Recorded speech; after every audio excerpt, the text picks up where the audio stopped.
वाल्मिक कराडनंच खंडणीसाठी सरपंच संतोष देशमुख यांची हत्या घडवून आणल्याचं आरोपपत्रातनं आता स्पष्ट होत आहे।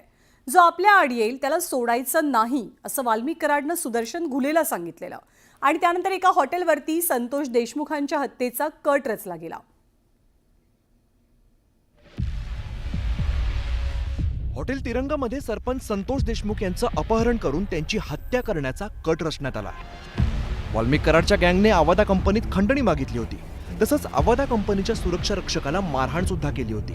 त्यामुळे सरपंच संतोष देशमुख यांनी वाल्मिक कराडच्या गँग विरोधात भूमिका घेतली। परिणामी कराडची गँग संतापली। कराडच्या गँगमधील गुन्हेगारांनी नांदूर फाट्यावरील हॉटेल तिरंगामध्ये कशा प्रकारे कट रचला ते आता आपण बघूया। हॉटेल तिरंगामध्ये सुदर्शन घुले, प्रतीक घुले, जयराम चाटे, सुधीर सांगळे हे जेवण करण्यासाठी एकत्र आले होते। याच ठिकाणी विष्णू चाटे यांनी सुदर्शन घुलेला वाल्मिक कराडचा निरोप दिला। संतोष देशमुख जर आडवा आला तर त्याला कायमचा धडा शिकवा, आमच्या मागण्या पूर्ण केला नाही तर त्याचे काय परिणाम होतात हा संदेश इतरांना जाऊ द्या, असं विष्णू चाटे यावेळेला म्हणाले।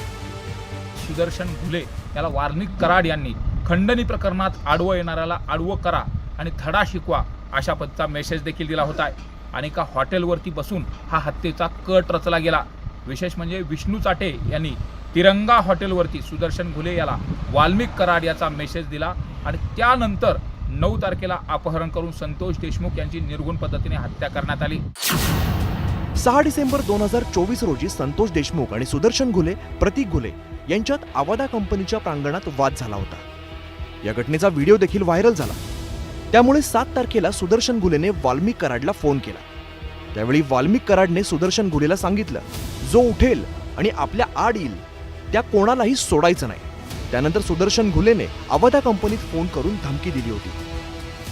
अशा खूप घटना आहेत मोठ्या प्रमाणामध्ये यांचं खूप मोठं जाळं होतं आणि एका निष्पाप माणसाला, एका कर्तव्यदक्ष माणसाला, एका सरपंचाला यांनी ज्यावेळेस यांचा घात केला त्यावेळेस खऱ्या अर्थानं जे गाव आहे मसाजोग आणि जे सगळे लोकप्रतिनिधी आहेत, मनोजदादा आहेत, मनोजदादांची तर भूमिका पहिल्या दिवशी जी होती त्याच्यामुळे सगळे लढू शकलो आपण पुढं आणि त्यातूनच आता सगळ्यांना कळलं की हे कशा प्रकारची गुन्हेगारी करायची आणि या गुन्हेगारांना जोपर्यंत फाशी होत नाही तोपर्यंत मसाजोगवासी आहे, आम्ही कुटुंबीय आणि हे सगळे लोक कधीही शांत बसणार नाही, त्यांना फसावं लटकवणार। संतोष देशमुख हत्या प्रकरणाच्या तपासात 5 साक्षीदार महत्त्वाचे ठरले। त्या 5 पैकी एक साक्षीदार 8 तारखेला सुदर्शन घुले याच्या सोबत होता। 5 साक्षीदारांमुळे संतोष देशमुख हत्या प्रकरणाच्या तपासाला गती मिळाली।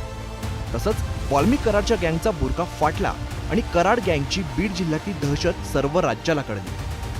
खंडणीसाठी चटावलेली कराड गँग कोणाचाही काटा काढायला पुढे मागे बघत नव्हती। मात्र संतोष देशमुखांच्या हत्येनंतर कराड गँगचे 100 अपराध भरलेले।